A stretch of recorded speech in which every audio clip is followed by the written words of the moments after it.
ሰላም ጤና ይስጥልን አድማጮቻችን፣ ይህ የሄሎ ወርልድ የዜና መጽሔታችን ነው።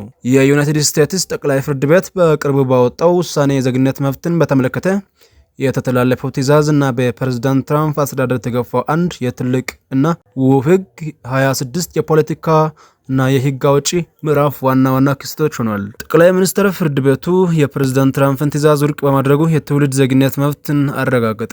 የዩናይትድ ስቴትስ ጠቅላይ ፍርድ ቤት ሰኔ 30 ቀን 2026 ባሳለፈው ታሪካዊ ውሳኔ በሀገሪቱ ምድር ለተወለዱ ህጻናት የሚሰጠውን ዜግነት የሚገድበውን የፕሬዝዳንት ትራምፕን ፍጻሜነት ትዕዛዝ 6-3 ድምፅ ውድቅ አድርጎታል። ዋና ዳኛ ጆን ሮበርትስ እንደገለጹት 14ኛው ህገ መንግስታዊ ማሻሻያ በሀገሪቱ ለተወለዱ ሁሉ ዜግነት ዋስትና የሚሰጥ ሲሆን ፕሬዝዳንቱ በዚህ መልኩ መብቱን መገደብ እንደማይችል አስታውቋል። ይህ ውሳኔ ከ1898 ዓ.ም ጀምሮ የቆየውን በዚህ ምድር የተወለደው ዜጋ ነው የሚለውን መሪ አጽንቶታል። ዳኛ ክላረንስ ቶማስ እና ሌሎች ሁለት ዳኞች ውሳኔውን በመቃወም ትዕዛዙ የሀገሪቱን ሉዓላዊነትና የዜግነት ህግ ለማስከበር አስፈላጊ እንደነበር በመግለጽ አስተያየታቸውን ሰጥቷል። የትራምፕ አስተዳደር የረቀቀውን አንድ ትልቅና ውብ ህግ በሴኔት ጸድቋል።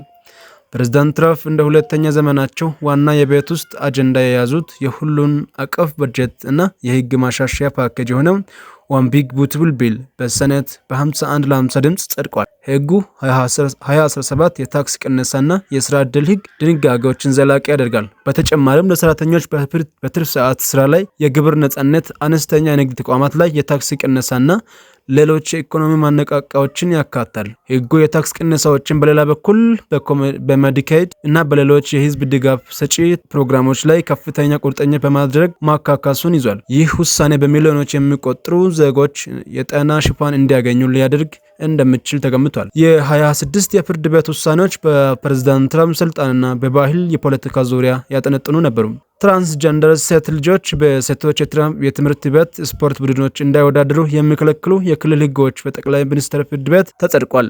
የፖለቲካ ፓርቲዎች ከእጩዎች ጋር የሚያደርጉትን የተቀናጀ የምርጫ ወጪ ገደብ በማንሳት ለፓርቲዎች ሰፊ የገንዘብ ማሰባሰብ እና ወጪ የማድረግ መብት ተሰጥቷል። ፍርድ ቤቱ ፕሬዝዳንቱ የፌዴራል ንግድ ኮሚሽነሮችን የመሰናበት ስልጣን እንዳላቸው በመግለጽ የነጻ ኤጀንሲዎችን ስልጣን ቀንሷል። እነዚህ ለውጦች በ26 አጋማሽ ዘመን በምርጫ ላይ ከፍተኛ ተጽዕኖ እንዲኖራቸው ይጠበቃል። ይህ አጠቃላይ የህግና የፖለቲካ እንቅስቃሴው የፕሬዝዳንት ትራምፕን የሁለተኛ ዘመን ፖሊሲ አቅጣጫ በጥሩ ሁኔታ የሚያሳይ ነበር። ከዜናዎቻችን ጋር እኔ ኢዮል ነበርኩኝ። ተጨማሪ ዜናዎችን ለማግኘት ሄሎ ወርልድን ሰብስክራይብ በማድረግ ቤተሰብ ይሁኑ።